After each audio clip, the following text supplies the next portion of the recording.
love this. We're going to talk all about food with Ashley Moore, who is the senior editor of Cook's Country magazine. So we've got a lot of ground to cover here. Originally from New London. Yep.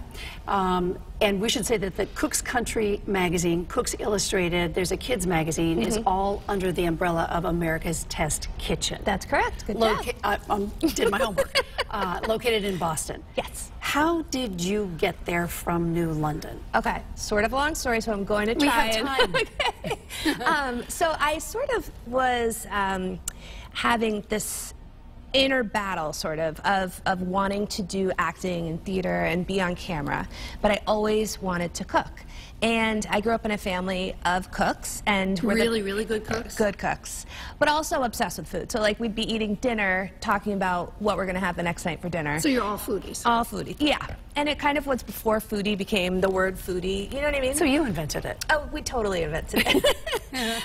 So anyway, I went to California Institute of the Arts out in California. It's about 20 miles north of Hollywood. Because you were going to become an actress. Exactly, thank you. So I was going there for my Bachelor's of Fine Arts in acting. And we had a very, very small class. And towards my fourth year, the end of that year, I just kept, you know, facing this issue of I want to cook and I want to perform. And this is when the Food Network was not what it is today. In its infancy. Yes. So my mentor and big teacher at the time said, okay, I want you to do a live cooking show before you graduate. And I did. I did it in front of a live studio audience. We had 3 cameras. In Los Angeles? Out in Los Angeles. And it was an improv show, but I knew my character, and her name was Camilla Casella. And where did the name come from? It came from my grandmother's, she grew up in East Boston. And they had a family nearby that went to church. They had 5 girls, and they were quite poor, so each daughter would wear the same dress and go to church and come home and then change and give one of her sisters the dress and go to the next mass, come home, and they would recycle these dresses, but they were named the Casellas. So I think it was Conchetta, Camilla, and then it just went on and on. So my Nana always told the story, and so we kind of combined that name, that character, with a few other relatives and family friends that had other funny What did you make on the show when you did this? Honestly, I think I did or something. Right? Yeah, it was something like that. But it was a public, you know, cable access company, and it was really fun. It was great. Anyway. So you don't become an actress, you come back to the East Coast. So I came back to the East Coast and needed to work and save some money. And then I got accepted to Johnson & Wales, and I did a Garnish Your Degree program there. So I did a fast-track accelerated program, worked full-time, and then landed my dream, which was an internship at the Food Network. They told me, sorry, position's full, we don't have any more room, but, you know, thanks for coming type of thing when I went for my day-long interview, and stage is what it's called. And I said, okay. And then about a week and a half later, they called and they said, actually, as luck would have it, we have a position open.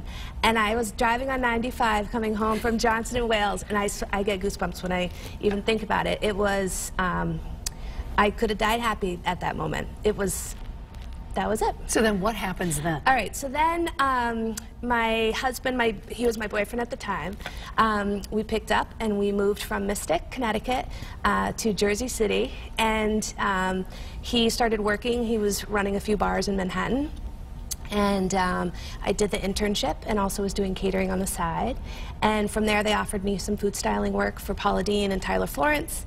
And I got cold feet, and I said, I don't know if I can afford to be this young new person in Manhattan food styling. So I took a full-time job in specialty food sales. And I did that for 3.5 years in Manhattan and Brooklyn. That was my territory. Moved up to Boston to run a company for a food truck, run the kitchen for them. You're making me exhausted. I know, I'm exhausted. Anyway, so I didn't love that job. So I moved on to applying to ATK, America's Test Kitchen, and 6 months later, got the job. Which I told you, I had never heard of this. Yeah. It's a place in Boston, huge place in Boston. 55,000 square feet. And what do we find in there? What do we see in there? Pretty much, it is like Candyland for a cook. especially a home cook. You walk in, the elevator doors open, and you see, you know, floor to ceiling glass walls that you look in and you see all ovens and ranges and stand mixers. I think there's like 25 stand mixers when you first walk in. Beautiful boardroom, you know, beautiful desk, reception area. And then you take a right, take a left, walk down a very long hallway with a huge photo studio so we can have 3 photo shoots going on at the same time. Whereas we just moved from a very small facility. It was 15,000 square feet. And now our kitchen is 15,000 square feet. So you're cooking all the time. All the time. You're taking pictures of food all the time. Yep. You're doing a show there. Yep. So we have Cook's Country and America's Test Kitchen, and they're both on PBS. America's Test Kitchen has 26 episodes, Cook's Country has 13, and we just actually wrapped season 13 last week for Cook's Country, and that'll air next fall. So you're doing what you want to do. Love to do it.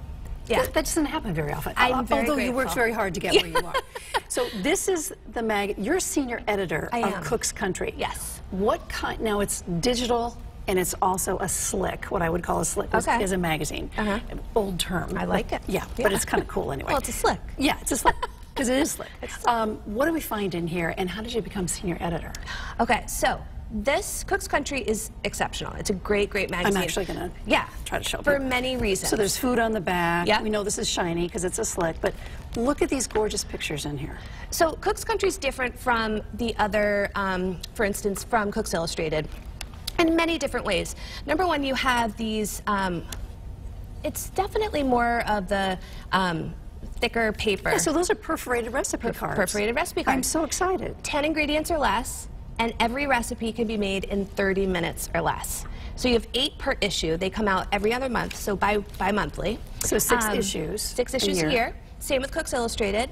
Cook's Illustrated focuses more on the scientific, the science of cooking, and they're definitely delicious, amazing recipes. Cook's Country is regional recipes and, you know, more weeknight cooking.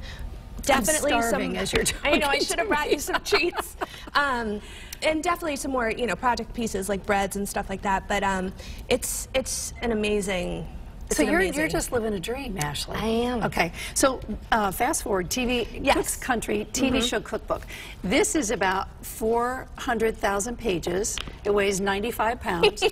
And again, gorgeous picture of food in here. Yeah, they do a great job. The Tell art me department. how you get these recipes. Okay, so it starts, we do all of our, we exist through surveys.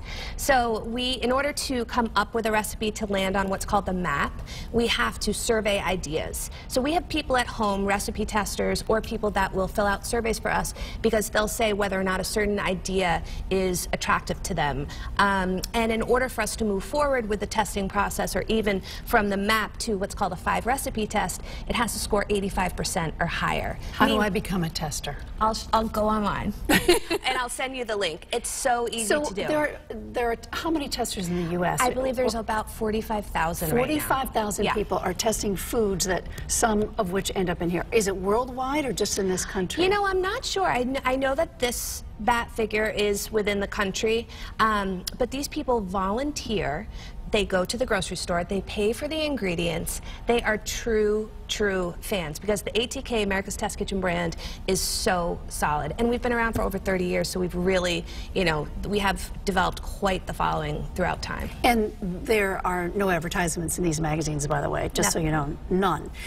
So what does it take to get a recipe in here? Okay. How much does the test kitchen go through to get it in here? There are times where, so I've been with the company, it'll be 8 years in May. There have been times where I want to say I've tested a recipe at least 100 times. 100 times? 100 times. And and that means, you know, for instance, for the potato recipe. Yeah, we're going to show. This is Lighthouse Inn potatoes, okay? From the inn that used to exist here but is now closed. And So I will give you this recipe because you're going to love it. From New London, Connecticut. From New London, Connecticut. Yeah. And I grew up eating these potatoes. Every family gathering we have, someone gets assigned to make them? To bring what we call the lighthouse potatoes. So I was really excited to get this recipe. But actually, I thought this was going to be a shoo-in, like a really easy recipe to develop. And I think I tested over 65 tests for this. Because you adapted it from the original, is that true? Yes, yeah. Which was to take day-old russet potatoes that were already boiled and to refrigerate them with the skins on. And there's a lot of science that happens overnight and things that happen with the starches, and the potato gets really waxy, and you can easily peel with a paring knife the peels off. So we had to, you know, speak to our science editor, and he gave us a lot of information about what happens. So 100 times you make something. What are you looking for to happen? That the bread doesn't rise, or that it doesn't crystallize, or whatever? Yeah, I mean, so, okay, for Cook's Country, we have a team. There are nine of us on the team. And we have from 2 to 10 tastings a day. And for instance, for the potatoes, we'll have what's called a side-by-side test. And sometimes it's a side-by-side-by-side-by-side test. And the tasters won't know what the difference is. So, for instance, I'll know because I'm the cook. So let's say I baked one at 400 degrees, another batch at 425, another batch at 375, another batch at 350. So the potatoes will all cook at different rates. And or the sauce that's, you know, in the dish will be thinner or thicker because of those reasons, you know, 425 versus 350. So many variables. I know. Right? I just make something and think it's fine. Well, I mean, but that's the sign of a good cook too, is that you know, make something and your family loves it. Have you been in my kitchen? Well. Some stuff works, some stuff doesn't. So this goes on all day long. Now, can you sign up to be a tester, or are you hired to be that? You sign up to be a tester, so it's a volunteer, and I can definitely send you a link, show you a link for that. I don't show up for work. I'm testing, tasting. I'll know where to find you. So yeah, you volunteer to do it, and then again you go out and buy the groceries and then make the dish, and you come back, and once you've made it, you fill out what's a survey, and then in order, just like the recipes landing on the map, in order for us to publish the recipe, it has to get at least 85% or higher from our survey monkeys, is what we call them. Now you are incorporating children now. What are you doing with that to get them to cook? Yes, so thank you for mentioning that. We have a brand new line, and it's called ATK Kids, and it is the super new, exciting program that we're launching for toddlers, babies, up to, I think now we're doing 20-year-olds, 22-year-olds, and we're teaching those people how to cook and what flavor is and what texture is. And, you know, I have a 1.5-year-old son, and he's been eating a lot of this stuff they since should do this 4 in months. schools, 6 months. don't you I know, think? Definitely. You could roll that out nationally. Yeah. So, but like the magazines where we test equipment and we test different ingredients up against each other, again, we accept no advertising, so we are not biased. It's the same thing for the kids program. You know, it's what knife can a 6-year-old hold really well, so that his or her index finger doesn't get too close to the knife. So we'll have kids come in, and they'll all try different knives. They'll try different step stools. They'll try different cutting boards, like all these different things. It's too bad things. it's only in Boston. Well, I wish there was were satellite places. Yeah, I mean, we do festivals now, so that's a really good way to, you know, open our audiences. We just closed one ATK Eats in Seattle, which went really well. We had a huge festival out there, and one day was for the kids, and the other 2 days were for adults, so there was food and drink. Do you have a magazine for kids yet, or will you not have a magazine for kids? You know, I think what they're going to do is take the books that we've published for ATK Kids, and then we'll do what's called SIPs. So they're the special issues, and they'll do smaller versions like you'll see at Whole Foods or some grocery stores, and it'll say all-time best Italian dishes or all-time best cookie recipes, and then that one, you know, I'm sure will be focused or geared towards kids. It sounds terrific. It's really exciting. One more thing I need to ask you about, and we don't have a picture of it, but there's a big red food truck. Yes. Which is your test kitchen truck. What happens with that? It drives around Boston? Well, it actually is right outside of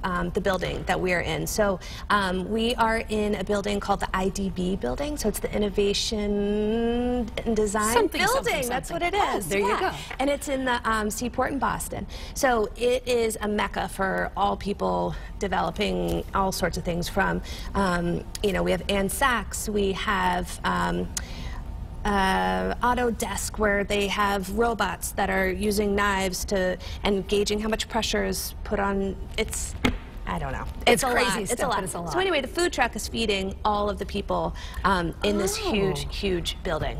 It's great. amazing. Yeah. What would you add to your life right now if you could do it, or is it pretty much just the way you want I it? think I've hit my mark. I'm a happy mom, love my husband, love my family, and my son has just made me the happiest person in the world. So yeah. And food is love. Food is love. Ashley Moore, senior editor of Cook's Country Magazine.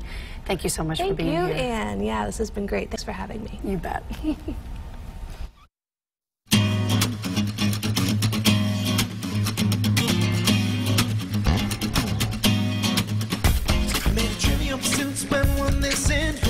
Spend all night kissing and if was right here, then who else is missing? Got a little sidetracked if I'm as a witch and I found the keys to the door, but it's also a metaphor. Things keep locked in the grocery store, but mine just the same time. Skip right ahead to the nice ride.